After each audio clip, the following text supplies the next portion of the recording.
Hi, this is Gerd Leonhard, media futurist in Basel, Switzerland, with a slideshow on the future of business. Today, part one. There's a couple memes and themes and thoughts I've been putting together for the last few months on the future of business, and I want to share that with you today. I think it could be potentially useful, at least to me. So I think what we're seeing in business is a shift to a web-native business model. We're seeing models that are going to be put into the middle of a company rather than on top of it or on the side of it in terms of the web and mobility. Everything is shifting in the direction now that the web is becoming centric to what we do rather than sort of an add-on. In fact, most models that are add-ons aren't working at all, as we can see in the music industry. So being web native, I think this is crucial. If you are looking to transform your company, think of it as not being technology native, but web native in terms of what people are actually doing with the web rather than what devices they're using or what kind of computers or if they use mobiles or whatever. It's about people's habits, and the framework has changed, as McLuhan has said 50 years ago, whenever it was. It's the framework that's changing. So it's about being web native, and this is going to be absolutely crucial. Of course, what goes with this is the whole idea of saying we're really shifting from the idea of being a network, a central entity, a company that is in the middle of everything that governs things or that owns the distribution chain, that owns all of the pieces of the puzzle. We're going to an emphasis on being networked and having partners in the network, and having viral things going on being connected with others. And of course, that's not actually an opposite movement. Both will coexist, and there will, of course, be large companies, there will be mass mediums, there will be television.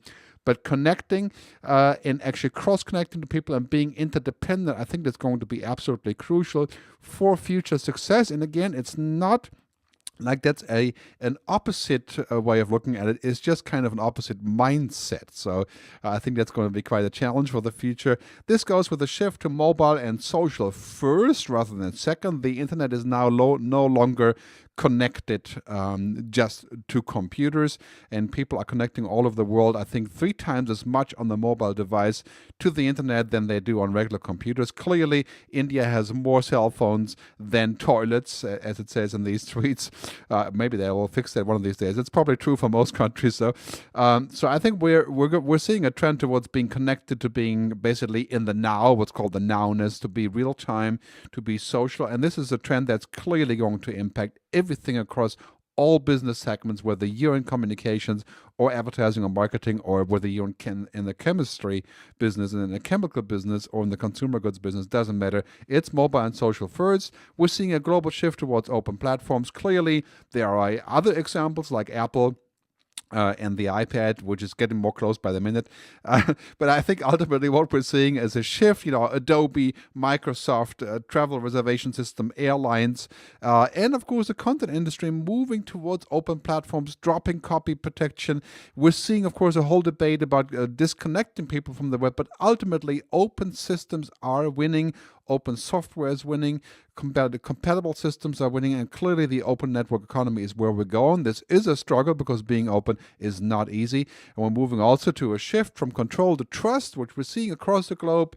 All over the successful businesses are following this way. For example, the Ford Fiesta movement, where they gave 100 cars to people in return for just them shooting videos about Ford without any real censorship or being able to basically trust the consumer to publish whatever they had in mind. Hyundai had this insurance last year in 2009 that if you lost your job, you could get deferral on the payments, and they would take the car back if you wanted to, and that actually resulted in Hyundai selling 14% more cars. So trust is crucial. Control, if you look on to use control when you should be using trust, I think that's pretty much a death wish, and we're going to see that in the next few years. Ultimately, this is really crucial. We're going from this idea of an ecosystem, which is domination, controlling the system, keeping everything wrapped up in walled gardens. We're going to this idea that we have to build an ecosystem, something that goes together. This is very important for all content, media, communications.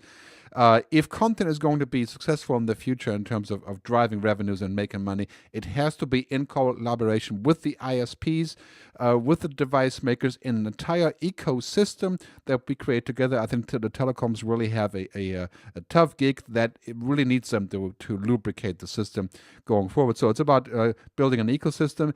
We're also going from walled gardens to the jungle. So the idea of having a walled garden, for example, in telecommunications and mobile operators, ISPs, like years ago, AOL, and now, of course, again, Apple. I think that's not sustainable in the future. Apple may be sustainable. I certainly hope so, but other ones are probably not, because it's very hard, it's very difficult to do, it's very expensive. I think the jungle is a better model. It may be more chaotic, or may get rainy, or may get noisy, but ultimately, the open model is where we're going. So from walled garden to jungle. We're also going to the cloud. Everything is shifting to the cloud. My contacts, my money, my media, our communications are shifting to the cloud. And of course, in the meantime, when we're not perfectly connected, we're going to save stuff all over the place. But ultimately, the cloud is where it's all going. That is basically running pipelines into the cloud and finding ways to monetize those. That's clearly where it's going, pretty much across the board, and shifting away from hardware into software and services, experiences. That goes with the next point. We really can't bank on friction anymore to make money. If you're banking on friction, for example, the customer is forced to give you money because there's no other way of circumventing it, or sidestepping, or having competition. For example, in newspapers, if we're going to have paywalls just for news, I don't believe it will work. I think the real shift is going to be from creating friction for payment to creating engagement for payment, to get paid for engagement, to get paid for trust. That is the mission. I think successful companies like Zappos, like Skype, like eBay, like Amazon, like Google, of course, are doing just this. This is crucial. In terms of computing, we are seeing a drastic shift. This is absolutely huge, from the graphic user interface, the old way of computing, to what I call the natural user interface. I think I got this from a guy from Microsoft somewhere on the web, but thanks very much. It's about touching and talking and swiping and using your hands rather than typing. It's not about and the engineering approach to the web. It's about touching and doing things. This is going to be great for older people. It's going to be great for developing countries when those devices become very cheap, which they will. I think that shift from GUI to NUI is going to be absolutely huge. What goes with the entire thing I said earlier is that our entire paradigm of how we do business is shifting in terms of planning return on investment. I call it now return on involvement, is a much more feasible term. The shift from the sort of yes or no mentality of saying, okay, we do this now and we'll calculate how it works. We have a business plan. It's much more of a maybe approach. And this is, of course, again, it's the Google approach. I mean, what would Google do? Read the book. You'll find out.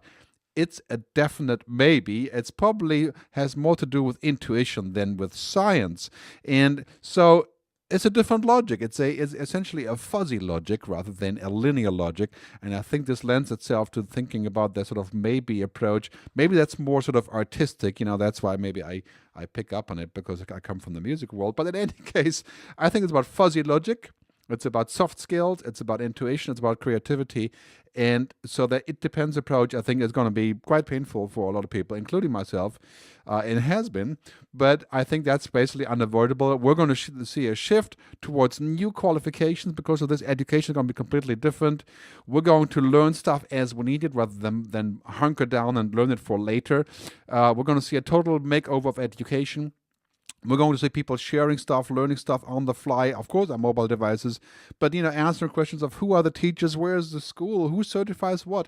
That is going to be a huge business opportunity, of course, a great role, of course, for government to get involved in as well.